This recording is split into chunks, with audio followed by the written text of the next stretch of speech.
तो फोर्स हम लोग पिछले लेक्चर में पढ़ चुके हैं। क्या पढ़ते हैं? Force on moving charge particle in a magnetic field. F equal to, बोलो जल्दी बोलो क्या पढ़े हो? F equal to, yes, F equal to Q V cross B. V क्या है? Velocity of charge particle. B क्या है? एक्सटर्नल मैग्नेटिक फील्ड जिसमें चार्ज पार्टिकल को वेलोसिटी दिया गया है। ठीक है, एफ हो गया तुम्हारा मैग्नेटिक फोर्स। ठीक है, चलिए इस फोर्स का डायरेक्शन निकालने के लिए राइट हैंड पाम रूल, फिर थंब रूल बोल दी। अभी थंब तुमसे थंब बुलाया है, अभी हम तुम्हारा थंब निकाल देंगे। अच्छा, यहाँ पर एक चीज़ बताता हूँ, जो हमने बोला था ना, ये जो यूनिट है इसको बोलते हैं, ये सीजीएस यूनिट दो तरह का होता है। इसमें एक ईएसई होता है, इलेक्ट्रोस्टैटिक यूनिट, एक होता है इलेक्ट्रोमैग्नेटिक यूनिट। चूंकि हम लोग वो जो पढ़े थे कि चार्ज के साइन सीजीएस यूनिट होती है स्टैट कूलम, जिसको हम लोग फ्रैंकलिन बोले थे, वो इलेक्ट्रोस्टैटिक यूनिट है। ठीक है, चार्ज की इलेक्ट्रोमैग्नेटिक यूनिट होती है ईएमयू। क्या होती है? चूंकि मैग्नेटिज्म हम लोग पढ़ रहे हैं तो ईएमयू में हम लोग पढ़े थे, याद करो, इसलिए मैं इसको ड्राइव कर देता हूँ थोड़ा सा। इससे तुमको तो ड्राइव की कोई ज़रूरत नहीं है, समझा देता हूँ। वन याद होगा तुमको कि सीजीएस में ईएमयू यूनिट, कौन यूनिट? सीजीएस ईएमयू, जिसको बोलते हैं इलेक्ट्रोमैग्नेटिक यूनिट, है ना, यूनिट में। ओके, चार्ज याद है तुमको? 1 AB coulomb is equal to, जिसको AB कूलम बोलते हैं, हाँ, 10 कूलम होता है। और उसी को करंट में लिखोगे, करंट की जरूरत अभी ना पड़ेगी। तो करंट में होता है 1, सुनो अच्छा से, 1 AB एम्पियर करंट बराबर 10 एम्पियर करंट। इसको 1 AB को तुम 1 बाई भी बोल सकते हो, 1 बायट, बाइट भी बोलते हैं इसको, 1 बायट एम्पियर। ओके, तो देख लेना इसको, 1 बाई एम्पियर, बायट एम्पियर। ओके चलो, तो हो गया, 10 एम्पियर रख दोगे। तो जो हमने बोला था तुमको, क्या पढ़ते हैं हम लोग? फोर्स का फॉर्मूला, फोर्स का फॉर्मूला क्या पढ़ते हैं? Q by force equal to क्या पढ़ते हैं? क्यू बी साइन है ना। तो मैग्नेटिक फील्ड की हम लोग बात कर रहे हैं अभी।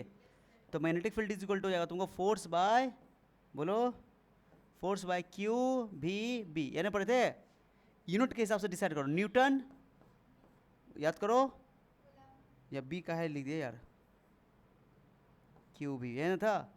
तो ये था क्या बताओ? कूलम्ब, और ये था मीटर पर सेकंड, ये था ना, सही लिखे ना? लिखे F equal to Q B sine 90 हो गया, क्यू भी सही है। ठीक है, कूलम्ब पर सेकंड को हम बोले थे कि तुम एम्पियर लिख देना, कर लिख देना, बताओ।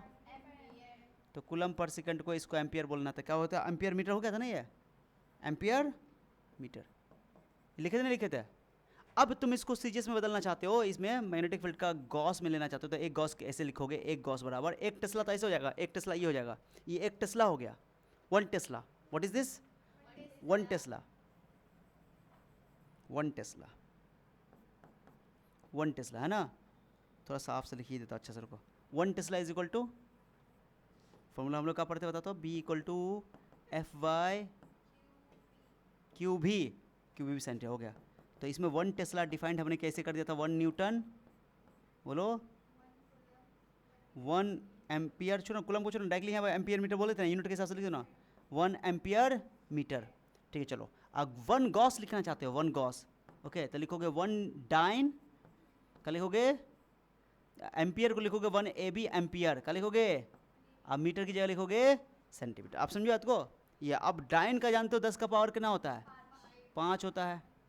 ठीक है, क्या होता है? 10 का पावर -5 होता है, -5। AB का एम्पियर का हो जाएगा बताओ? AB का बताओ, 10 का चलाना वो आ जाएगा चंदन को। AB का मतलब क्या हो गया? तो 10 दे दे इसको, 10 एम्पियर। और उसके बाद जो तुमको ये न्यूटन लिख देंगे, 10 एम्पियर, और ये हो जाएगा तुमको 1 कूलम 1 सेंटीमीटर, 10 का पावर -2 लिख दे मीटर, सही है। और यहाँ पर हो जाएगा न्यूटन, और ये एम्पियर मीटर, ये जो हो जाएगा तुम्हारा टेस्ला, क्या हो जाएगा? ये टेस्ला, इसको तो 1 लिख देंगे इसको, 1 टेस्ला, 1 ऐसे, क्लियर हो गया। तो ये बताओ -1 हो गया, ये -1 पड़ जाएगा तो +1, तो 1 गॉस इज इक्वल टू हो जाएगा तुम 10 का पावर -4, आई हो गया टेस्ला। अब 1 टेस्ला इज इक्वल टू हो जाएगा 10 का पावर 4 गॉस। पिछला क्लास में जो मैंने छोड़ा था, तो ये तो वो इलेक्ट्रोमैग्नेटिक यूनिट में हम लोग सारा डील करते हैं। ठीक है, इसलिए यहाँ हम लोग क्या कर रहे थे? स्टैट कूलम में रख रहे थे, कि जबकि इलेक्ट्रोमैग्नेटिक कूलम चार्ज चार्ज रखते हैं, तो हम लोग को रखना चाहिए था 1 AB कूलम, है ना, 1 AB कूलम में। ओके, हाँ, यस, समझ में आ गया अच्छे से।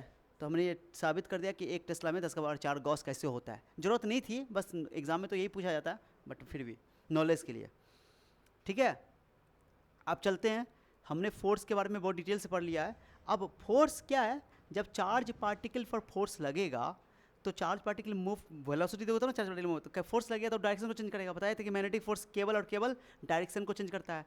डायरेक्शन चेंज होने के कारण वेलोसिटी चेंज होता है, मोमेंटम चेंज हो सकता है, एक्सेलरेशन चेंज हो सकता है, माने ये बातें हो सकती हैं। ओके, स्पीड चेंज नहीं करता है magnetic force, kinetic energy change नहीं करता है। ये दिमाग में बैठा लेना बहुत इंपॉर्टेंट बात है कि मैग्नेटिक फोर्स क्योंकि वेलोसिटी के परपेंडिकुलर लगता है, फील्ड के परपेंडिकुलर लगता है, इसलिए कभी भी डायरेक्शन को चेंज, सॉरी स्पीड को चेंज नहीं करेगा, काइनेटिक एनर्जी नहीं चेंज करेगा, सिर्फ डायरेक्शन चेंज करेगा, ठीक है। तो चार्ज पार्टिकल का मोशन चेंज होगा, पाथ चेंज होगा, पाथ अगर फोर्स लगता है तो, ठीक है। अब मेरी बात सुनो, इसमें हम लोग क्या करते हैं, चार्ज पार्टिकल के मोशन को पढ़ेंगे, बट यूनिफॉर्म मैग्नेटिक फील्ड में। किसमें बताओ, अभी जो भी मैग्नेटिक फील्ड लेंगे सब यूनिफॉर्म होगा, ये बात याद रखना। तो मोशन ऑफ चार्ज पार्टिकल पहला केस में है, पहला केस सुनो, F equal to Q V sine theta हम लोग पढ़ चुके हैं। What is theta, theta is the angle between velocity and magnetic field. Okay, समझ में आ गया। अब इसमें हम लोग डिफरेंट सिचुएशन देखते हैं, इसमें डिफरेंट सिचुएशन देखते हैं। ओके, डिफरेंट देखो, angle between velocity and magnetic field, theta क्या एंगल है। अच्छा, अलग अलग एंगल के लिए पाथ अलग अलग होता है, उसको समझते हैं। अगर 0 डिग्री या 180 डिग्री पे हम लोग फेंकते तो जान तो साइन 0 वाले 0 होता है, और यहाँ पर साइन है ना, तो उस केस में मैग्नेटिक फोर्स 0 हो जाएगा। अगर तुम चार्ज पार्टिकल को वेलोसिटी दे रहे हो एक मैग्नेटिक फील्ड में, यूनिफॉर्म मैग्नेटिक फील्ड में, और एंगल 0 डिग्री और 180 डिग्री है, तो इसका मतलब कोई फोर्स लगेगा नहीं, क्योंकि साइन वैल्यू 0 होता है। बताया था ना कि अगर वेलोसिटी मैग्नेटिक फील्ड के पैरेलल दे देते हो या एंटी पैरेलल दे देते हो तो उसमें मैग्नेटिक फोर्स कितना होता है, 0, क्योंकि साइन 180 का वैल्यू भी 0 होता है, साइन 0 वाली 0 होता है। तुम यहाँ हो कि नहीं हो, जिंदा हो भाई, मैं समझाने की कोशिश कर रहा हूँ। फिर हेलो, यहाँ ध्यान दो, तो 0 डिग्री पर 180 डिग्री पर मैग्नेटिक फोर्स 0 हो जाएगा। तो अगर चार्ज पार्टिकल को तुमने v वेलोसिटी दिया है, फिर रिदम नहीं बन पाता, तुम लोग डिस्टर्ब कर रही है इसलिए कर रहे हैं।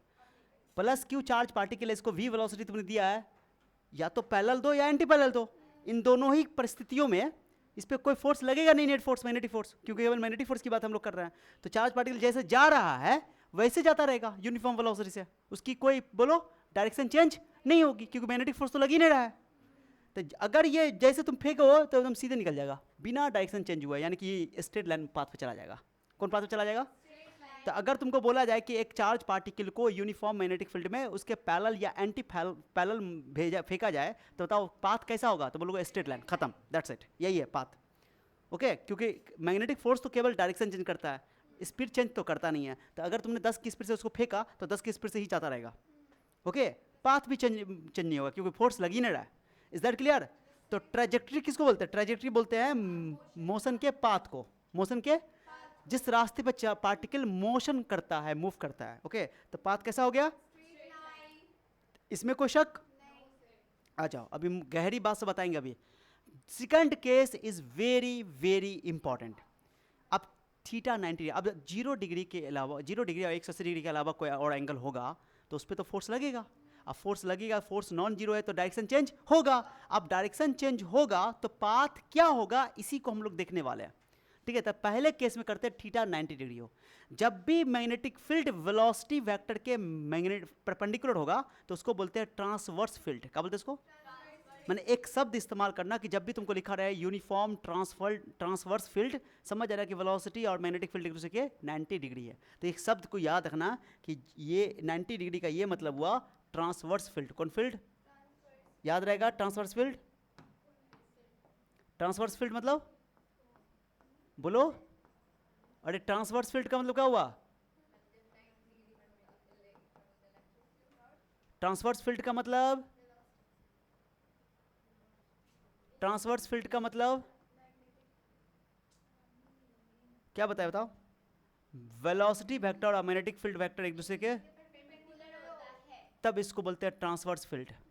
अगर मैग्नेटिक फील्ड वेलोसिटी के परपेंडिकुलर हो तब उसको बोलते हैं ट्रांसवर्स फील्ड। याद रहेगा, ट्रांसवर्स फील्ड याद रहेगा। अब इसको तुम समझो, मैं इसको ना अलग से समझाता हूं तो ज़्यादा क्लैरिटी। लिखा हुआ नोट सही है, समझ जाते पहले। यहां पर मैग्नेटिक फील्ड है, क्या आप लोग देख पा रहे हैं, ये मैग्नेटिक फील्ड है। क्या ऐसा मैग्नेटिक फील्ड होता है बोर्ड के अंदर, ऊपर के नीचे? हाँ, अगर कॉपी के साथ सोचो तो नीचे ना हो गया। यहाँ पर मैग्नेटिक फील्ड का डायरेक्शन यूनिफॉर्म मैग्नेटिक फील्ड है, यूनिफॉर्म मैग्नेटिक फील्ड है, यूनिफॉर्म मैग्नेटिक फील्ड है, ठीक है। सुन रहे हो? पूरा ध्यान फोकस होना चाहिए इस पे, बोर्ड पे, निगाहें बोर्ड पे। अब तुमको मैं बता रहा हूँ, कोई चार्ज पार्टिकल है, ठीक है, एक चार्ज पार्टिकल है यहाँ पर, ध्यान देना बच्चों, ध्यान देना, चार्ज पार्टिकल है प्लस क्यू, है ना, ये इसको भी वेलोसिटी से फेंका गया था, वी वेलोसिटी दिया गया, मैग्नेटिक फील्ड के अंदर ही चार्ज पार्टिकल को वी वेलोसिटी दिया गया, ठीक है। वेलोसिटी वेक्टर और मैग्नेटिक फील्ड वेक्टर के बीच में एंगल, क्योंकि वेलोसिटी इधर है, मैग्नेटिक फील्ड अंदर है, इवन वेलोसिटी ऐसे भी दे देंगे ना तब भी एंगल कितना रहेगा 90, क्योंकि अंदर की ओर मैग्नेटिक फील्ड है ना। अरे समझ में आया? तो बताओ फोर्स का डायरेक्शन निकाल सकते हो क्या? फोर्स लगेगा ना इस पर? अरे तुम जानते हो 90 डिग्री के इस पे मैक्सिमम फोर्स लगता है, F = Q V sine theta 90 sine 90 value 1 हो जाएगा, तो F = Q V लगेगा। मैग्नीट्यूड तो बहुत इजी से निकल गया। डायरेक्शन निकालना है तो right hand palm rule, right hand palm rule के बोले चारों उंगली को मैग्नेटिक फील्ड के डायरेक्शन अंदर डाल दो और अंगूठा को तुम वेलोसिटी के डायरेक्शन लगाओ। चलो चलो चलो चलो चलो चलो, देखो ना अंदर डाले अंगूठा, राइट, फोर्स कितना लग रहा है? माने ये ऊपर की ओर फोर्स लगेगा फोर्स। ये बॉडी, ये पार्टिकल वेलोसिटी इधर जा रहा है, पार्टिकल इधर जाने की कोशिश कर रहा है, फोर्स ऊपर लग रहा है, यानी कि थोड़ा सा इधर से मुड़ेगा। अरे रिजल्टेंट इधर ना हो जाएगा? बोलिए ना रहे हो? तो यानी कि चार्ज पार्टिकल यहां से डेविएट कर जाएगा, डेविएट कर जाएगा, फोर्स का डायरेक्शन इधर आ गया। अब ये डेविएट करके यहां आ गया, मान लो यहां आ गया, ठीक है, यहां पे आ गया। अब वेलोसिटी इधर हो गया, ठीक है, अब वेलोसिटी इधर हो गया। अब मैग्नेटिक फील्ड अंदर की ओर, फोर्स बताओ किधर आएगा? बताओ, यहां आ गया, चलो ठीक है, यहां पे पार्टिकल, तो बताओ ना अंदर की ओर, और मैग्नेटिक वेलोसिटी तो ऊपर की ओर हो गया। अब बताओ फोर्स किधर लगेगा? अंदर की ओर, चारों उंगली, अंगूठा ऊपर की ओर, फोर्स लगेगा, राइट, इस पॉइंट की ओर लग रहा है। ध्यान देना, तुम लोग खुद जवाब देना। फिर यहां आ गया, अब फोर्स इधर लगेगा तो जाना किधर जाएगा? इधर जाना चाहेगा, जाना चाहेगा इधर, बोलने में सब लग रहा है। हाँ, इधर आ गया, आ रहा है ना? अब चलो यहां पर जैसे आया तो वेलोसिटी इधर है, वेलोसिटी इधर है, ठीक है, चलो, और अंदर रखे, अंगूठा इधर करेंगे, फोर्स लगेगा नीचे की ओर। गौर कर रहे हो? फिर जैसे ये यहां से यहां मुड़ गया, ध्यान दो ध्यान दो,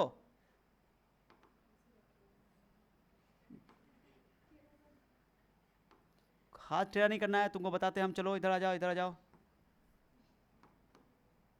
ये हो गया। चलो वेलोसिटी इधर है, बताओ तो, वेलोसिटी नीचे है, अंगूठा नीचे दोगे, फोर्स लगेगा लेफ्ट, भाई राइट, तुम लोग राइट, भाई राइट राइट राइट बोलो, मेरा भी राइट है, मेरा भी राइट है, ठीक है, राइट बोलोगे, इधर लेफ्ट था इधर राइट, ठीक है। क्यों चारों उंगली अंदर डाल दो, अंगूठा नीचे डाल दोगे, वेलोसिटी नीचे इसलिए फोर्स इधर लग गया, फिर ये वापस इधर आ जाएगा। मैंने कैसा कंप्लीट, पाथ बताओ कैसा हो गया? पाथ कैसा हो गया? समझा गया? पाथ कैसा हो गया? सर्किल में मूव करने के लिए एक फोर्स चाहिए जिसको बोलते हैं सेंटीपिटल फोर्स। अब वो सेंटीपिटल फोर्स यहाँ पर कौन प्रोवाइड कर रहा है? Magnetic force. मैग्नेटिक फोर्स ही सेंटीपिटल फोर्स प्रोवाइड कर रहा है। हर क्षण उसकी डायरेक्शन बदल रही है, हर क्षण, और डायरेक्शन बदलने का रिस्पॉन्सिबिलिटी किसकी है? मैग्नेटिक फोर्स की। मैग्नेटिक फोर्स कभी भी स्पीड चेंज नहीं करता है। This is a kind of uniform circular motion. Speed same रहेगा बट वेलोसिटी हर क्षण बदलेगी, क्योंकि मैग्नेटिक फोर्स हर जगह लग रहा है। तो तुमको पता है, ध्यान दे दो, देखो, यानी कि अगर आपने यूनिफॉर्म मैग्नेटिक फील्ड में अगर उसके परपेंडिकुलर डायरेक्शन में वेलोसिटी दिया तो उसका पाथ सर्कुलर आएगा। समझ में आ गया? क्या आएगा? पाथ। लेकिन अंदर में वेलोसिटी देखो तब। एक बात अभी बता देता हूं, बात मैंने बोला तो पाथ क्लियर हो गया? बताओ पाथ कैसे आया सर्कुलर, समझ में आ गया? ओके, तो यूनिफॉर्म ट्रांसवर्स मैग्नेटिक फील्ड मतलब कि मैग्नेटिक फील्ड वेलोसिटी के परपेंडिकुलर हो, उस केस में जो पाथ आता है चार्ज पार्टिकल का वो सर्कुलर आता है। और यूनिफॉर्म सर्कुलर मोशन है तो इसमें रेडियस की बात कर सकते हैं, सेंटीपिटल फोर्स की बात कर सकते हैं। जो भी सेंटीपिटल फोर्स है वो कौन प्रोवाइड कर रहा है? Magnetic force. ओके, तो यहाँ से उसका रेडियस कैलकुलेट कर सकते हैं। चार्ज पार्टिकल का चार्ज पता है, मास पता है, फोर्स पता है, सब कुछ पता है, तो उससे रेडियस कैलकुलेट कर सकते हैं। टाइम पीरियड कैलकुलेट कर सकते हैं। टाइम पीरियड मतलब एक चक्कर में कितना समय लगा वो कैलकुलेट कर सकते हैं। समझे बात को? ये जो भी यूनिफॉर्म सर्कुलर मोशन के लिए कहानी पढ़े थे वो सारी कहानी यहाँ लगा देंगे। अरे समझे बात को? अब मैं ये बोल रहा हूँ कि मैंने, तुम अगर ध्यान से देखोगे तो मैंने t = 0 यहाँ ना लिया था, यहाँ ना लिया था, यहाँ से ना स्टार्ट किए थे। तो हमने मैग्नेटिक फील्ड के अंदर ही चार्ज पार्टिकल को वेलोसिटी दिया है। फिर से बोलो, मैंने क्या बोला? वेलोसिटी दिया है। लेकिन अगर मान लो, मेरी बात ध्यान से सुना, जो बता रहा हूं बहुत इंपॉर्टेंट है, ये है तुम्हारा मैग्नेटिक फील्ड, ये है मैग्नेटिक फील्ड, ये है मैग्नेटिक फील्ड गोइंग इनसाइड, है ना, माइनस के कैप डायरेक्शन, ठीक है। अब मैं क्या कर रहा हूं, ध्यान से सुनो, ध्यान से सुनो महारानी, देखो मैग्नेटिक फील्ड, ध्यान से सुनो महारानी, मैग्नेटिक फील्ड मैंने एक चार्ज पार्टिकल को बाहर से फेंका, इस साइड मैग्नेटिक फील्ड नहीं है, इस साइड मैग्नेटिक फील्ड क्या भेजा में जा रहा है, मैं क्या बोल रहा हूं, बात को समझो, बहुत गहरी बात बताने वाला, बहुत गहरी बात। अगर चार्ज पार्टिकल को मैं बाहर से मैग्नेटिक फील्ड में फेंकूं, बाहर से, अंदर से नहीं, मैंने इस वाला सिचुएशन में देखो, मैंने चार्ज पार्टिकल को मैग्नेटिक फील्ड के अंदर ही उसको वेलोसिटी दे दिया था, इस बार मैंने बाहर से उसको चार्ज पार्टिकल वेलोसिटी दिया, तो ये कंप्लीट सर्किल नहीं करेगा। अगर तुम बात करोगे तो जितने वेलोसिटी से गया है, जितने स्पीड से गया है, तुम जानते हो स्पीड तो चेंज होना नहीं है, मैग्नेटिक फोर्स लगेगा तो स्पीड तो चेंज नहीं करेगा, डायरेक्शन चेंज करेगा। तो जैसे वो मैग्नेटिक फील्ड में एंट्री मारेगा तो यहाँ पर से ये ऐसे आधा चक्कर लगा लेगा, ऐसे लगाएगा, क्या फोर्स लगे ना, तो सेंटर कहीं ना कहीं होगा, मान लो सेंटर इसको ले लो, ओके, तो फोर्स लगेगा, फोर्स लगने के बाद यहाँ से मुड़ेगा, अब मुड़ करके ये बोलो सर्कल में आधा सर्कल बोलो, या सर्किल का पार्ट बोलो, सर्किल का पार्ट, कोई जरूरी नहीं कि सर्किल हो, ये सेगमेंट भी हो सकता है सर्कल का, बट सर्किल का पार्ट है, कंप्लीट सर्किल नहीं है, दोनों डायरेक्शन लगा कि नहीं, फोर्स जैसे फोर्स यहाँ पर तो नहीं लगेगा क्योंकि यहाँ मैग्नेटिक फील्ड नहीं है, फोर्स यहाँ पर नहीं लगेगा मैग्नेटिक फील्ड, बट जैसे यहाँ पर आएगा क्योंकि यहाँ मैग्नेटिक फील्ड में एंट्री मारा, फोर्स लगेगा तो डायरेक्शन चेंज होगा, डायरेक्शन चेंज होगा तो सर्कुलर सेंटर की ओर फोर्स लगेगा, क्योंकि जैसे तुमको यहाँ पर पहुंचा, वो यहाँ पर पहुंचा, तो अंदर की ओर वेलोसिटी इधर, फोर्स ऊपर लग गया यहाँ पे, यहाँ पर पहुंचा अंदर की ओर वेलोसिटी पर, फोर्स इधर, यहाँ पहुंचा अंदर की ओर, फोर्स वेलोसिटी पर, फोर्स इधर लगा, तो करते करते यहाँ से निकलेगा उतनी ही स्पीड से, जितनी स्पीड से गया था उतनी स्पीड से आएगा। ओके, यस, समझ आ गया तुम्हें क्या बोल रहा हूँ। तो क्या इस बार कंप्लीट सर्कल हुआ क्या, कंप्लीट डायरेक्शन फिक्स है, बता दिया, कंप्लीट सर्कल हुआ क्या। यानी ये बात इंपॉर्टेंट है कि if charge particle projected in uniform magnetic field from outside, then the path of this charge particle in magnetic field is not complete circular, complete circular नहीं होगा, बल्कि ये सर्कुलर का पार्ट होगा। कब बोलोगे, it is a part of a circular motion, ये complete circular motion नहीं है, ये सर्कुलर मोशन का पार्ट है। भेजा में गया कि नहीं गया, एक बात और समझ लो, यहीं पे पूरा ज्ञान की बात अभी बक देता हूं, ये समझ आ गया। अगर आपने चार्ज पार्टिकल को मैग्नेटिक फील्ड के अंदर ही, मैग्नेटिक फील्ड के परपेंडिकुलर डायरेक्शन में आपने प्रोजेक्ट कर दिया, मैग्नेटिक फील्ड के अंदर ही, तो वो कंप्लीट सर्कुलर मोशन होगा, इसमें कोई दिक्कत नहीं है। लेकिन अगर आपने चार्ज पार्टिकल को मैग्नेटिक फील्ड के परपेंडिकुलर डाला, लेकिन आपने बाहर से डाला फ्रॉम आउटसाइड, तो उसमें वो कंप्लीट सर्कुलर मोशन नहीं करेगा, बल्कि वो सर्कुलर मोशन का एक पार्ट होगा। बात समझे बात को, अरे क्लियर है, अरे क्लियर है जी, आज इधर है जी, है तो एक और बात मैं बताना चाहता हूं, मेरे दिल में है बहुत दिन से, मेरे दिल में है बहुत दिन से, ये है cross cross cross cross cross cross cross cross cross cross cross cross uniform magnetic field, ठीक है। चलिए क्या है, बताओ बताओ क्या है, यूनिफॉर्म मैग्नेटिक फील्ड, सुन रहे हो। ये दूरी जो है, मान लो कि मैं इसको डी बोल देता हूं, समझिए, ये दूरी क्या बताओ, डी, ये दूरी क्या है, डी, सुन रही हो, मैग्नेटिक फील्ड है। अब मैंने एक चार्ज पार्टिकल को बाहर से फेंका बाहर से फेंका, दिख रही हो महारानी, चलो अंदर चार्ज पार्टिकल मैंने फेंका, अंदर प्रोजेक्ट किया तो पूरा सर्कुलर मोशन तो नहीं होगा, कंप्लीट सर्कुलर मोशन नहीं होगा, तो पार्ट होगा, तो पार्ट बना दे, ओके, पार्ट बना दे। इस केस में जो है ये मुड़ गया है, फिर वापस उतनी स्पीड से निकलेगा ये, ओके। तो इसका मतलब मुड़ा है, यानी सर्कुलर मोशन का पार्ट है, तो ये क्या हुआ बताओ, रेडियस जो है सर्कुलर मोशन का जो रेडियस है, रेडियस जो है, ये रेडियस डी के बराबर है कि डी के बराबर है कि डी से छोटा है, चलिए बताओ, ये ना रेडियस है, सेंटर यह है, तो रेडियस जो है वो बोलो, दोनों लाइन जो डिस्टेंस, जितने मैग्नेटिक फील्ड जितने डिस्टेंस में फैला हुआ है वो डिस्टेंस से छोटा ही है, तो सर्कुलर मोशन का पार्ट हो गया। अगर मान लो, ध्यान दो, अगर मैं तुमको बोलूं, तुमसे मैं बोलूं, अगर क्वेश्चन में बोल दूं कि डिस्टेंस जो है यहाँ पर डी जो है आर के बराबर है, कैसा बनेगा, चलिए बताओ। पार्टी, और अगर ये टच करते हुए निकलेगा, टच करते हुए निकलेगा, समझ बात को, टच करते हुए निकलेगा, कुछ समझ आया बात। सेंटर यही है, रेडियस के बराबर, रेडियस के, चलिए बोलो, रेडियस के बराबर, समझ आया। लेकिन ध्यान दो, अगर मान लो कि मैं बोल दूं कि डिस्टेंस जो है वो रेडियस से बड़ा है, ओके, तो इस केस में ये अंदर तो जाएगा, देखो इसमें गया, बाहर आया, जिस साइड से गया उसी साइड से बाहर निकल गया, जिस साइड से गया उस साइड से बाहर टकरा करके आ गया। लेकिन इसमें देखो जाएगा, फोर्स लगेगा, लगा फोर्स, और डिस्टेंस चूंकि आर से बड़ा है, रेडियस बड़ा होना चाहिए। बड़ा होने के लिए इसको बाहर जाना पड़ेगा, सर्किल को बाहर आना पड़ेगा, सर्किल को ऐसे बाहर जाकर बनना पड़ेगा, नहीं समझे? तो ये सर्किल बनेगा लेकिन बड़ा रेडियस का बनेगा, बड़े रेडियस का बनेगा, नहीं समझे? अब बड़े रेडियस का बनेगा, बड़े रेडियस का बनेगा तो सेंटर ऐसे यहाँ से मुड़ेगा ना, तो इसका मतलब ये हुआ सर, ध्यान सुनो, ये कुछ एंगल से निकल जाएगा बाहर, बाहर वापस नहीं आएगा, ये समझाना चाह रहा हूँ मैं तुमको। नहीं निकलेगा बाहर, नहीं वापस इस साइड नहीं आएगा, उधर से उधर निकल जाएगा, आउट साइड में जिस जैसे जा रहा था उसे निकल जैसे निकल जाएगा, डायरेक्शन उसका चेंज नहीं होगा। तो कहने का ये तात्पर्य है कि अगर डिस्टेंस रेडियस से छोटा है तो छोटा सर्कुलर मोशन होगा, मैंने सर्कुलर मोशन का छोटा सा पार्ट होगा। ओके, अगर बराबर है तो नहीं सब बात, छोटा है तभी जिस साइड से गया उस साइड से निकल जाएगा, बराबर है तभी जिस साइड से गया उस साइड से निकल जाएगा, और अगर बड़ा है तो सीधे उस पार निकल जाएगा, इस पार वापस नहीं आएगा, वापस नहीं आएगा, ये कहने का मतलब है। बड़ा रेडियस हो गया ना, तब बड़ा रेडियस लोगे तो तुम ऐसे जाओगे तो ऐसे मुड़ के वापस ऐसा आएगा, ऐसा आएगा, उधर कोई फील्ड थोड़ी है कि मुड़ के फिर तुम डायरेक्शन चेंज कर लोगे, सोचने वाली बात है, उधर फील्ड ना है तो उसको निकलना है बड़ा। ये इस वाले ये जो जितना भी कर्व है, ये कर्व है ना, इस कर्व को थोड़ा सा तुम मान लो कि ये कोई ना कोई सर्किल का होगा, इस कोई ना कोई सर्किल का होगा। ओके, तो इसकी जो रेडियस होगी कहीं ना कहीं इस आर से तो बड़ी है, तो इसको बड़ा आर होने के लिए सर्किल को बाहर जाना पड़ेगा, बाहर जाने के फिर वहाँ पर मैग्नेटिक फोर्स लगेगा नहीं, तो सीधे यहाँ पर से उसका डायरेक्शन चेंज ही नहीं होगा। तो यही कहानी है। क्या भेजा में गया? अरे समझो बात को, तो बहुत गहरी गहरी बात सब बता दे रहा हूँ, गहरी गहरी बात सब। तो मैं अब इस बात को ठीक है लिख दूंगा, चिंता करने की जरूरत नहीं है। पहले ये तो बस सर्कुलर मोशन का लिखा हो ना, वो जो अच्छा अच्छा भाषा अभी बताए गहरी गहरी भाषा वो नहीं लिखा हुआ है, तो कौन लिखेगा? हाँ, तो खाली आप तो आप गधे के बाप हैं। चलो, तो अभी क्या करते हैं कि if a charge particle projected with velocity v perpendicular to the direction of magnetic field inside the magnetic field के अंदर, then it will execute complete circular motion। On कर लो, it will execute complete circular motion। अगर अंदर में ही फेंकोगे तो उसको velocity दोगे, है ना। अब सर्कुलर मोशन हो रहा है, पाथ कैसा सर्कुलर पाथ है, और जो सर्कुलर मोशन के लिए सेंट्रीपिटल फोर्स चाहिए, सर्कुलर मोशन के लिए सेंट्रीपिटल फोर्स चाहिए ना, वो मैग्नेटिक फोर्स ही प्रोवाइड करेगा। So centripetal force is provided by magnetic force, तो लिखा हुआ है magnetic force provide centripetal force. Okay, अब आराम से, अब ट्रेजेक्टरी कैसा है, सर्कुलर। तो जब भी मैग्नेटिक फील्ड वेलोसिटी के परपेंडिकुलर होता है तो पाथ कैसा होता है, सर्कुलर।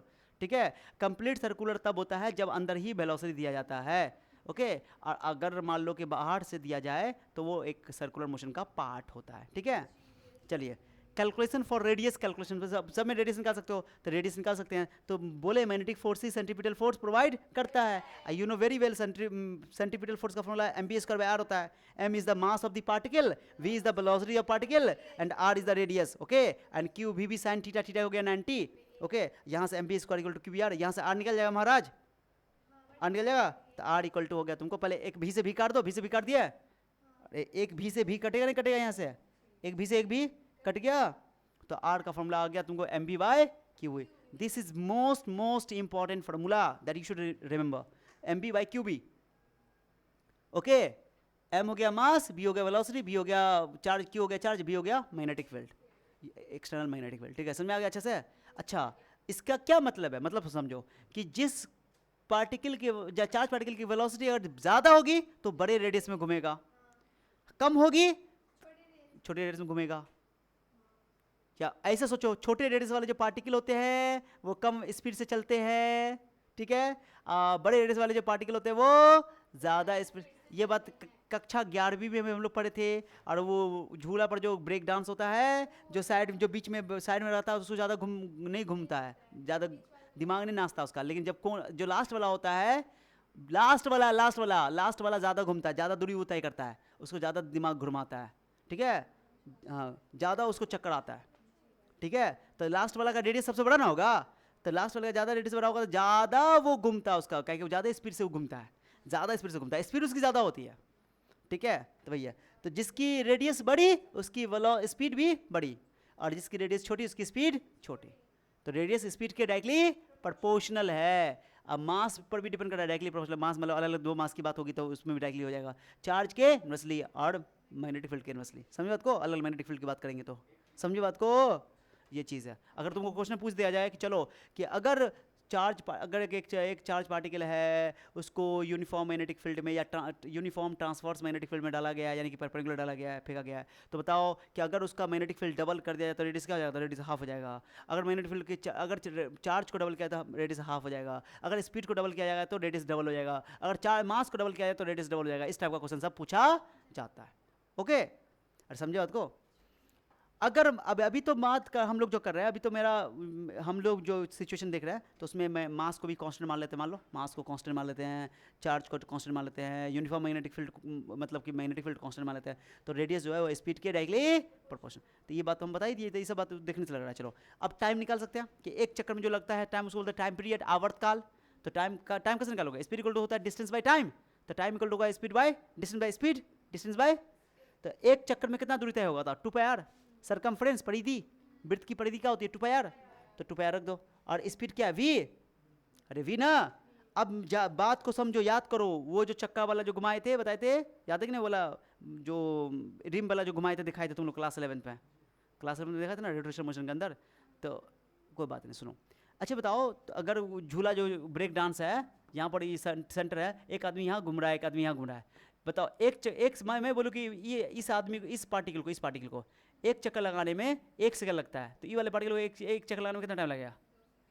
1 ही सेकंड लगेगा। मगर मुटिया, ये तो समझाए थे। टाइम सिंपल, उसकी स्पीड तो ज़्यादा है ना। साथ ही साथ नहीं लाइन चलेगा, लाइन चलेगा, लाइन चलेगा, ये साथ ही साथ ना चलेगा। तो रेडियस चाहे छोटा हो चाहे बड़ा हो, सबकी टाइम पीरियड क्या होती है? सेम होती है। क्योंकि जो जिसकी रेडियस बड़ी होगी उसकी स्पीड बड़ी होगी, सीधी सी बात है, और जिसकी रेडियस छोटी होगी उसकी स्पीड कम होगी। तो टाइम पीरियड सबका सेम होता है, यानी एंगुलर वेलोसिटी सेम होता है, ये तुमको बताया गया था। आ जाओ, तो टाइम पीरियड तुमको देखो ना, इसका मतलब ये हुआ कि जो टाइम पीरियड है वो रेडियस पे डिपेंड नहीं करता। ये बात हम अभी तुमको ऐसे ही समझा दिए, विजुलाइज करवा दिए, बट तुम इसको प्रूव भी कर सकते हो। तो क्या हुआ बताओ? 2πr/v है, आर की वैल्यू तुमको यहाँ रखे हुई, आर की वैल्यू रखो, mv/q रखो, v से भी कट गया। फॉर्मूला देखो अगर ध्यान से, तो टाइम पीरियड का फॉर्मूला 2πm/q आया है। टाइम पीरियड में कहीं पर रेडियस है क्या? रेडियस है क्या? वेलोसिटी है क्या? That means time period of the particle does not depend on speed and radius. ना तो रेडियस पर डिपेंड करता है, नहीं स्पीड पर डिपेंड करता है। This is very very important point. ठीक है, बहुत काम का चीज़ है। तुमको बोल देगा कि अगर स्पीड को डबल कर दिया जाए तो उसका टाइम पीरियड का फर्क पड़ेगा? कुछ नहीं, unchanged, remain same. Yes, remain same. तो time period does not depend on speed and radius. क्या टाइम पीरियड का फॉर्मूला याद रहेगा? 2πm/q। चलो फ्रीक्वेंसी निकाल दो। टाइम पीरियड का उल्टा क्या होता है? फ्रीक्वेंसी। टाइम पीरियड का मतलब हुआ कि एक चक्कर में कितना समय लगा, उसको बोलते हैं टाइम पीरियड, आवर्तकाल। और 1 सेकंड में कितना चक्कर हुआ, how many cycles are completed in 1 cycle, okay, that is called frequency. तो फ्रीक्वेंसी क्या होता है? टाइम पीरियड का उल्टा होता है। फ्रीक्वेंसी को हम लोग न्यू से लिखते हैं, छोटका ऐसे भी की जैसा, न्यू से, एफ से भी लिख सकते हो चाहो तो, लेकिन बुक में न्यू लिखे हुआ है। तो न्यू इक्वल टू 1/t भी नहीं है, ये न्यू के जैसा ऐसा छोटका भी लिखते हैं, ऐसा ऐसा हल्का सा, ठीक है, वैसे होता है ऐसे करके, है ना, याद है कि नहीं? न्यू तो टाइम पीरियड का उल्टा होता है। फ्रीक्वेंसी का होता है टाइम पीरियड का उल्टा होता है, ओके। अरे म्यू अलग चीज़ है यार, म्यू तुमको पता है माइक्रो, कितना बार बोलोगे? ये न्यू है, new, okay.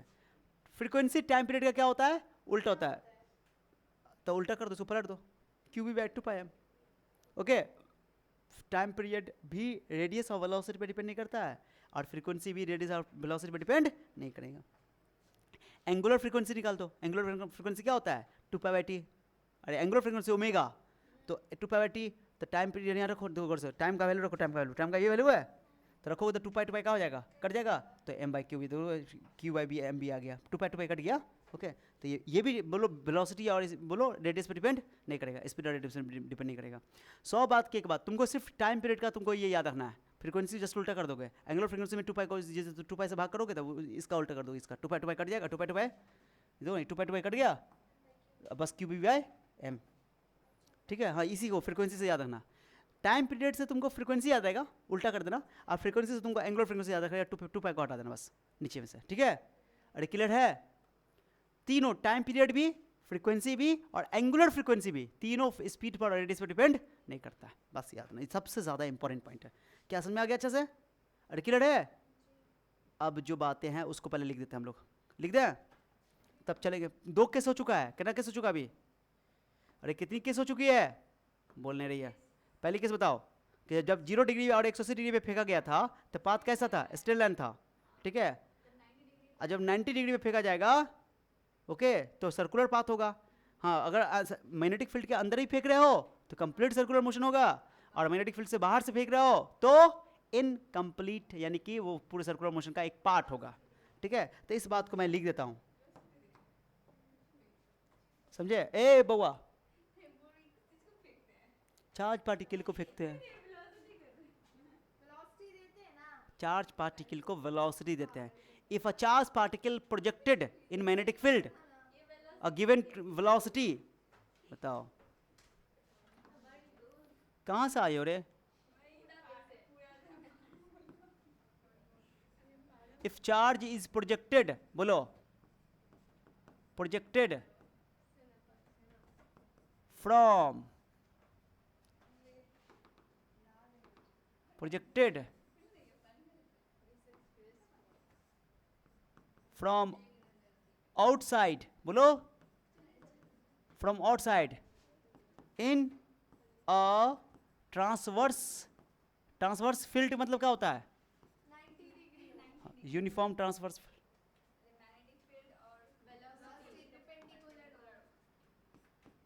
Yes transverse field, okay. ए लड़की, इसलिए तो बोलते हैं लड़की,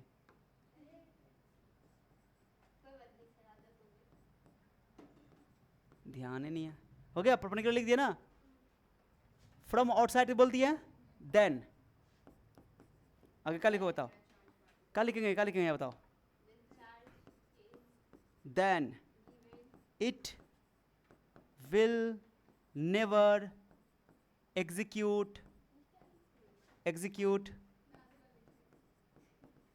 एग्जीक्यूट, बोलो एग्जीक्यूट कंप्लीट सर्कुलर मोशन। क्या मतलब है बताओ, इसका मतलब बताओ।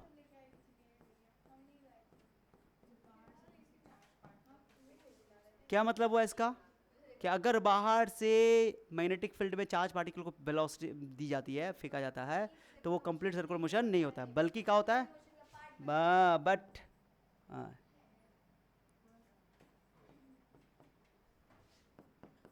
But it is a part of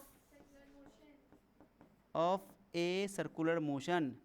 क्या भैया में गया, कंप्लीट सर्कुलर मोशन नहीं होता, बल्कि उसका एक पार्ट होता है, समझा, ये बात याद रखना है। हाँ, अगर मैग्नेटिक फील्ड के अंदर ही से फेंक रहे हो तो एक सर्कुलर मोशन हो जाएगा, इसमें कोई शक वाली बात नहीं है। तो ये बात ज्ञान वाली बात है, जो आपको पता है होनी चाहिए, नहीं आप पता है तो अच्छी बात है, अभी पता हो गई है। अब इसको हम लोग क्या करेंगे, डायग्राम के थ्रू समझ लेते हैं। डायग्राम बनाओ, चलो कैसे बनाओगे बताओ, देख रही हो, देखने वालों ने क्यों, इसमें भी 3 पार्ट करते हैं, इसमें तीनों डायग्राम बना देते हैं क्या, पुरचुकिया, पुरचुकिया, देखो आ जाओ, सुन रही हो रे, 1 2 3, 1 2 3, 1 2 3, 1 2 3, 1 2 3, ओके सुन रही हो, 1 2 3, और ये हो गई, ये दूरी बताओ, ये दूरी बताओ, ये दूरी को ले लेते हैं, ये दूरी को ले लेते हैं डी, कर ले बताओ डी, सुन रहे हो बेटी, पुरचुकिया, रे सुकून है कि नहीं जिंदगी में तुम्हारे, जैसे लड़ा सास की तरह बतियाती रहती है।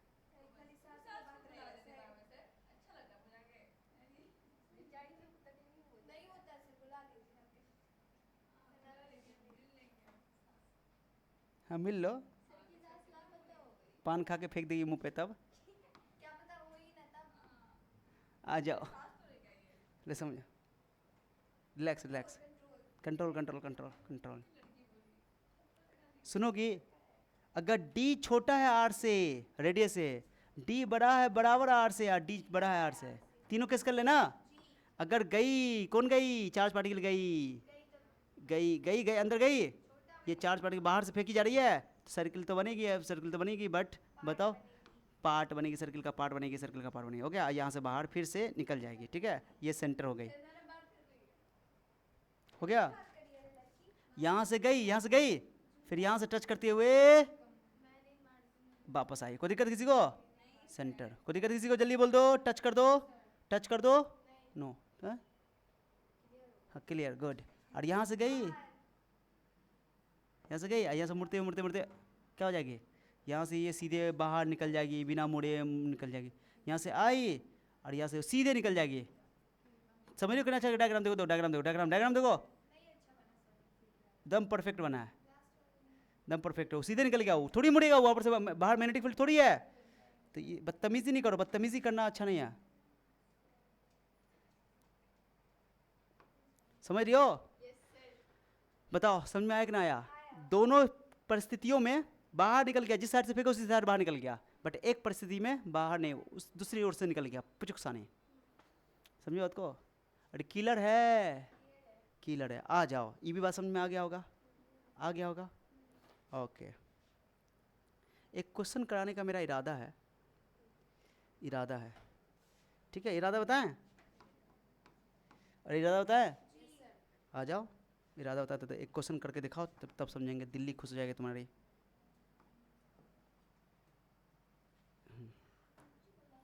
हम पागल नहीं है भैया, हमारा दिमाग खराब है।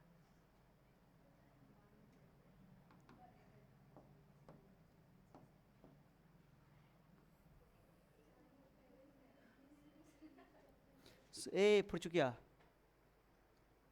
गाली देने का मन कर रहा है। ये क्या है? Uniform magnetic field. ये क्या है बताओ तो फुरचुकिया? हेलो फुरचुकिया, ये क्या है?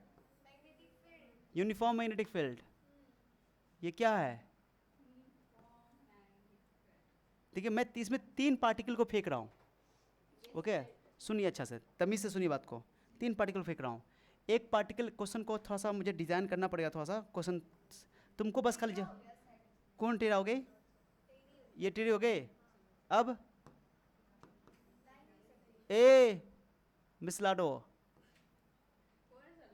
देखो, एक चार्ज पार्टिकल Q1 है, सुनो, मतलब कि एक इसमें से इलेक्ट्रॉन है, एक न्यूट्रॉन है, एक प्रोटॉन है, एक अल्फा पार्टिकल है। चार पार्टिकल यहाँ पर मैं शो कर रहा हूँ, 4, ठीक है? अल्फा पार्टिकल, उसके बाद तुमको न्यूट्रॉन, इलेक्ट्रॉन और प्रोटॉन, ठीक है? चार्ज पार्टिकल है, चार चार्ज पार्टिकल है यहाँ पे, 4 चार्ज पार्टिकल है, ठीक है? चलो, एक का नाम मैं Q1 दे रहा हूँ, तुमको बताना कौन कौन Q1 दे। एक सुन रही हो बच्ची? ये Q1 है, ठीक है? सुन रही हो? ये Q2 है, ये Q3 है, और ये Q4 है। तुमको बताना, मैं डायग्राम, सबका डायग्राम बना के दिखाता हूँ। Twee, what do you mean by twee? बिना मुड़े निकल गया, Q1 बिना मुड़े निकल गया, ठीक है? चलिए आ जाइए, सुन रही हो? उसके बाद सुन रही हो?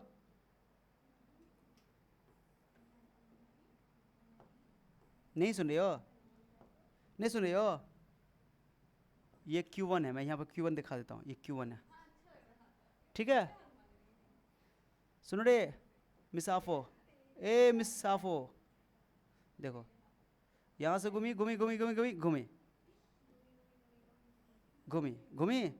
चलो घूमी, एक छोटी सर्किल, एक बड़ी सर्किल, एक घूमी, इसका सेंटर चुप, हो गया। एक इधर घूम रही है। चलिए, इतना पाथ है आपके पास, this is Q2 and this is Q3 and this is Q4। आपको बताना कि Q1 क्या है, Q2 क्या है, Q3 क्या है, चारों में से कौन है? Q1 तो गारंटी Q1 क्या है तुम्हारा? पूछो क्यों? Q1 न्यूट्रॉन क्यों है सर? क्योंकि बिना डेविएशन के निकल गया है, क्यों न्यूट्रॉन पे बिना डेविएशन के निकल गया है, इसका मतलब मैग्नेटिक फोर्स जीरो कब होता है? जो चार्ज जीरो होता है। अरे यहाँ पे मैग्नेटिक फील्ड भी है, वेलोसिटी भी है, मैग्नेटिक फील्ड भी नॉन जीरो है, वेलोसिटी भी नॉन जीरो है, समझ रही हो? और थीटा भी 90 है, तो एक ही केस में जीरो हो सकता है जब चार्ज जीरो हो। तो इसका मतलब है कि Q1 अगर बिना डेविएशन के निकल गया, यानी कोई फोर्स नहीं लगा, मैग्नेटिक फोर्स, अब फोर्स नहीं लगा यानी कि जीरो फोर्स है, यानी कि Q1 जो है न्यूट्रल पार्टिकल है, न्यूट्रल पार्टिकल यानी न्यूट्रॉन है, यानी Q1 तुम्हारा न्यूट्रॉन है। कोई शक इसमें? कोई शक? नो। आ जाओ अब चलिए Q2 Q3 के बारे में बताओ। मैंने ये तो कन्फर्म है कि सुनो, इधर बात मत करें, बाद में बात करें, पहले प्लस माइनस का डिसाइड कर लो।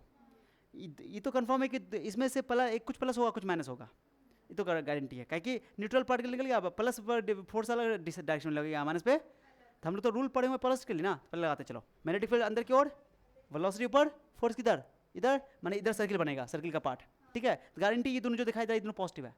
Q2 भी पॉजिटिव है, ये तो गारंटी हो गया। Q3 भी पॉजिटिव है, ये भी पॉजिटिव है, ये भी पॉजिटिव। अब पॉजिटिव कौन है? प्रोटॉन और न्यूट्रॉन। हाँ भाई, पुट न्यूट्रॉन करे। Proton alpha particle, alpha particle क्या होता है? हेलियम न्यूक्लियस है। अल्फा पार्टिकल क्या होता है? Helium nucleus. इस पे 2 चार्ज होता है, पता है कि नहीं पता है? अरे बोलना, शर्म लग रहा है बोलने में, बोलिए ना भैया। अब तुमको बताना है कि कौन Q2 Q3 दोनों पॉजिटिव है, तो जब अब मिल गया। और Q4 तो निगेटिव ही होगा, कि जब फोर्स इधर लग रहा है तो उसका जस्ट उल्टा है ना, तो निगेटिव ले, तो गारंटी Q4, तो इसमें कोई शक ही नहीं है। Q4 निगेटिव है, निगेटिव में तो गारंटी की निगेटिव इलेक्ट्रॉन ही यहाँ पर। बस अभी दोनों Q2 Q3 में डिसाइड करना है, समझे बात को? Q2 और Q3 में डिसाइड करना है। अब बताओ Q2 Q3 में कैसे डिसाइड होगा कौन कौन अल्फा है, कौन कौन ये है तुम्हारा प्रोटॉन है? ओके, चार्ज तो ही है, चार्ज का तो फॉर्मूला पहले बताओ। ये बड़ा सर्किल है तो बड़ा रेडियस है, छोटा सर्किल तो रेडियस का फॉर्मूला बताओ। रेडियस का फॉर्मूला क्या पढ़े हो? बताओ क्या पढ़े हो? MB/QB, ये ना पढ़े हो, ये नहीं पढ़े हो? तो देख लो, जिसका चार्ज देख लो या मास देख लो, पहले मास देखता है, मास से डिसाइड कर लो। मास से क्या कि तुम जाते हो अल्फा है, बताओ जो है अल्फा पार्टिकल है हेलियम, हेलियम में 4 मास होता है। अच्छा, एक प्रोटॉन का 4 गुना होता है उसका। अरे हेलियम का 4 ना होता है मास, मास 4, अब प्रोटॉन का 1 मास होता है 1, और हेलियम का 4। तो जिसका मास ज़्यादा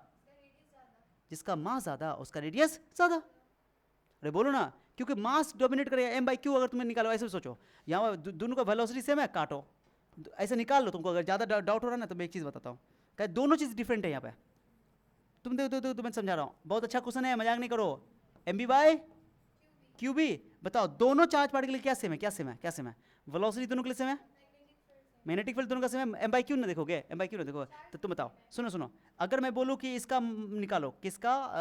प्रोटॉन का, किसका निकालो रेडियस, तो M/Q लिख दो, लिख दिया ऐसे M/Q। चलो रहने दो, Q को रहने दो, Q मतलब Q लिख देता हूँ। और अल्फा पार्टिकल का निकालूंगा रेडियस, अल्फा पार्टिकल रेडियस निकालूंगा, तो अल्फा पार्टिकल का मास तो 4 गुना है, 4 होता है, एक प्रोटॉन का 4 गुना होता है, समझिए।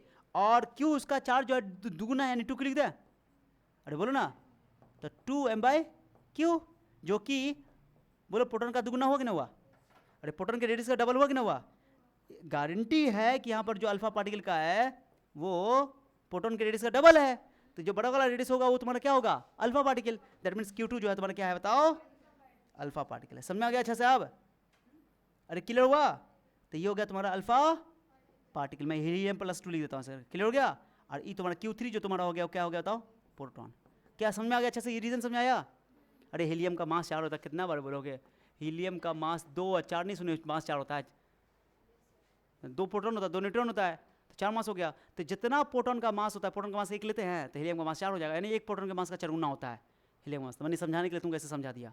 तो M भी चेंज हो रहा है, Q भी चेंज हो रहा है, तो M और Q के हिसाब से डिसाइड करो, तो दोनों का रेशियो निकाल लो, बात करो तो आराम से। तो देखने से लग रहा है कि वो अल्फा पार्टिकल जो रेडियस है, बोलो, वो प्रोटॉन के रेडियस का डबल है। तो गारंटी है बड़ा वाला सर्किल जो है वो अल्फा पार्टिकल है, और छोटा वाला सर्किल जो है वो बोलो प्रोटॉन है।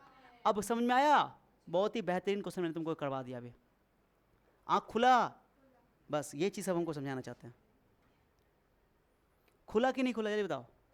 गहरी बात बता दिया? अरे गहरी बात बता दिया है? हाँ, दिमाग खोला, चला जाओ। तो इसी में तब सब कुछ हम बताइए थी, तो हमको कुछ लिखाने की जरूरत नहीं है। ओके, चलो आ जाओ। अब चलते तीसरी बात पे। कौन पार्ट पे? तीसरी पार्ट पे। कौन पार्ट पे? तीसरी केस में। पहला केस कर लिया 0-180 स्ट्रेट लाइन पाथ हुआ 90 डिग्री, जिसमें हम लोग बात कर ली सर ट्रांसवर्स इलेक्ट्रिक फील्ड, जिसको बोला ट्रांसवर्स फील्ड, बोला ट्रांसवर्स मैग्नेटिक फील्ड। तो उसमें मैग्नेटिक फील्ड ऑफ वेलोसिटी के बीच में एंगल 90 डिग्री था, तो उसमें से पाथ था सर्कुलर। क्या था? उसके लिए रेडियस निकाल दिया MB/QB, टाइम पीरियड निकाल दिया 2πm/QB, ओके, फ्रीक्वेंसी निकाल दिया QB/2πm, और टाइम पीरियड निकाल दिया, एंगुलर फ्रीक्वेंसी निकाल दिया 2π काट दो, बस QB/m, ठीक है। अरे क्लियर हो गया? तो सब याद हो जाएगा, कोई बड़ा मुद्दा नहीं है। अब मुद्दे की बात है क्या कि अगर एंगल ना 0 डिग्री हो, ना 180 डिग्री हो, ना 90 डिग्री हो, अदर देन 0 डिग्री, 90 डिग्री और 180 डिग्री का, तीन केस तो कवर कर लिए हम लोग। अरे 0 180 का स्ट्रेट लाइन पाथ है, 90 डिग्री का सर्कुलर पाथ है, दो तीन केस तो हो गए, दो केस कवर कर लिए, उसमें तीन एंगल कवर हो गया। अब जो है अदर देन अगर ये एंगल है, इनको छोड़ के, 0 को छोड़ के, 180 को छोड़ के, 90 को छोड़ के, तो पाथ क्या होगा वो देखना पड़ेगा ना। चलो तो मान लेते कि कोई अदर देन एंगल है, या तो 0 नहीं है, या तो 180 नहीं है, माने 0 180 90 के अलावा कोई दूसरा एंगल है, 60 डिग्री है, 75 80 डिग्री है, 100 डिग्री है, 120 डिग्री चलेगा। अरे समझो बात को, मानी other than 0 degree, 90 degree, 180 degree, तो इसमें क्या होगा। मान लो, चलो सुनो सुनो सुनो, मान लो 60 डिग्री एंगल है। सब ए बउआ ध्यान दो, बहुत इंपॉर्टेंट है, तुम अगर दो केस समझ गए तो तुम्हारा काम बन जाएगा। ठीक है, देखो वेलोसिटी अगर मैग्नेटिक फील्ड के साथ थीटा एंगल पड़ा है, थीटा मतलब 60 डिग्री है, ठीक है, तो इस वेलोसिटी का दो कंपोनेंट होगा, एक कंपोनेंट वेलोसिटी के मैग्नेटिक फील्ड के डायरेक्शन में होगा। मैग्नेटिक फील्ड कौन कंपोनेंट, भी कॉस थीटा। अरे इस भी का दो पार्ट करोगे तो एक भी कॉस थीटा बनेगा, भी कॉस थीटा इस मैग्नेटिक फील्ड के डायरेक्शन में अलोंग, और एक होगा भी साइन थीटा जो उसके परपेंडिकुलर।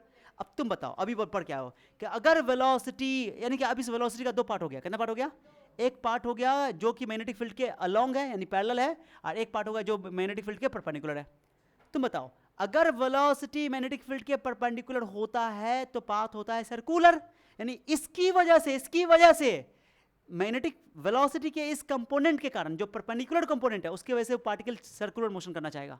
क्या करना चाहेगा, ठीक है। और इसका भी कॉस थीटा भी कंपोनेंट है ना, जो कि मैग्नेटिक फील्ड के अलोंग है, अलोंग होगा तो वो तो केवल इस माने कि वो सीधे निकल जाएगा बिना डायरेक्शन चेंज किए, स्ट्रेट लाइन।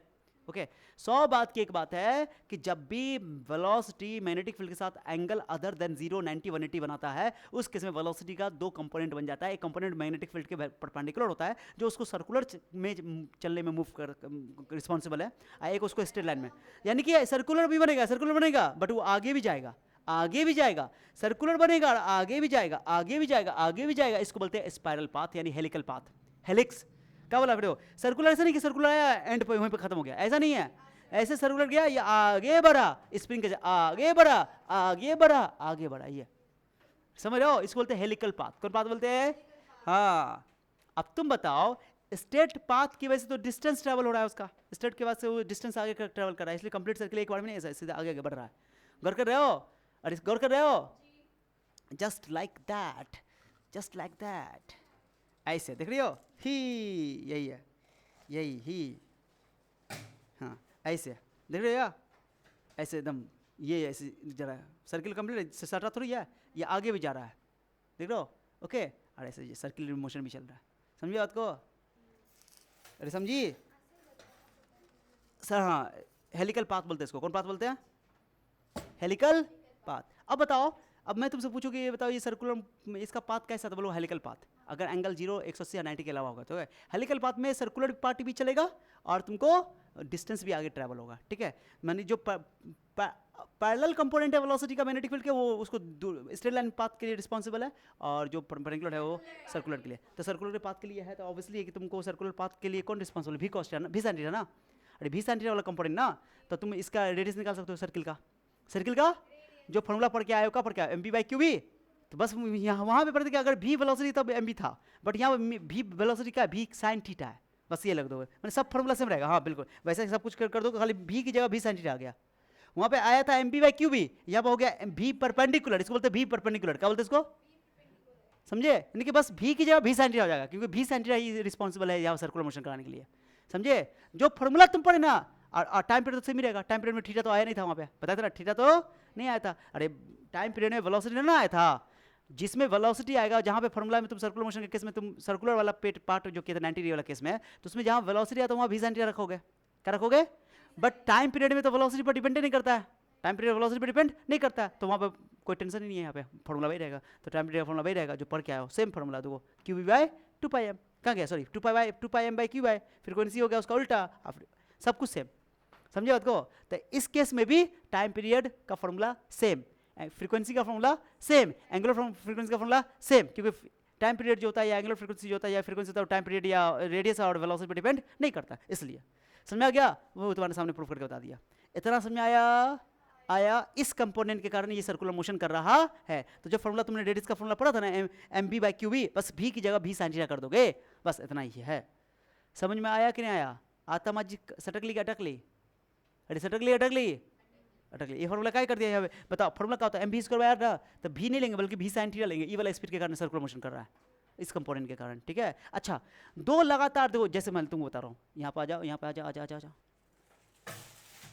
ये देखो देखो, एक सर्कल ये है, ध्यान दो, ये सर्कल एक सर्कल ये है, ध्यान दो, ये कानों यार कट जाएगा लग रहा है, देखो हाँ कान में लग रहा है, ये सर्कल है, घूम के ऐसे जा रहा है, ऐसे करके जा रहा है, देखो देखो गौर से देखो ना, नहीं गौर से देखो ना, जा रहा है, आगे जा रहा है, ऐसे घूम के जा रहा है। तो ई सर्किल और ई सर्किल के बीच की जो दूरी होगी, इस दूरी को बोलते हैं पिच। दो लगातार सर्किल के बीच की दूरी को बोलते हैं पिच डिस्टेंस। और ये जो डिस्टेंस ट्रैवल हो रहा है वो किसके कारण हो रहा है? वर्टिकल कंपोनेंट के कारण क्या हॉरिजॉन्टल कंपोनेंट के कारण? हाँ, तो पिच निकालने का क्या करोगे? टाइम पीरियड को क्या करोगे? स्पीड से मल्टीप्लाई कर दोगे। अरे पिच डिस्टेंस है ना, तो speed equal to the distance by time, the distance equal to speed into time. तो स्पीड तुमको पता ही है कि क्या कितना स्पीड निकालेगा ना, स्पीड को टाइम से क्या कर दोगे? मल्टीप्लाई कर दो। कौन स्पीड लोगे? ये वाला स्पीड लोगे कि वर्टिकल कंपोनेंट लोगे?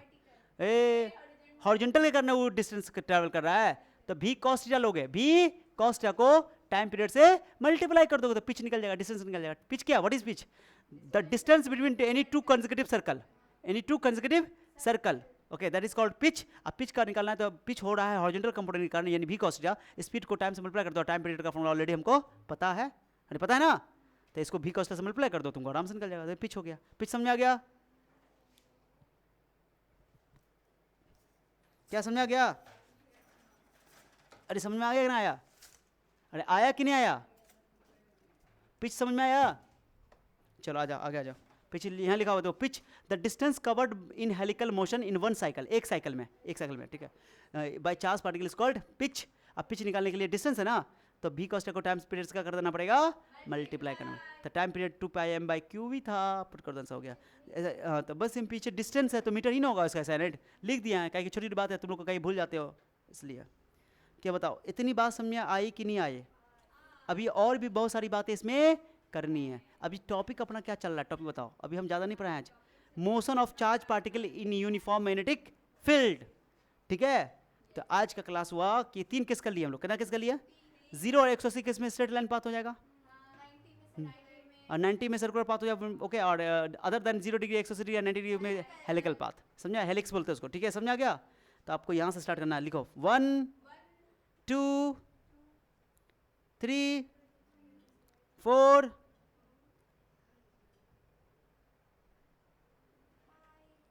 5 6, ओके। कोई दिक्कत?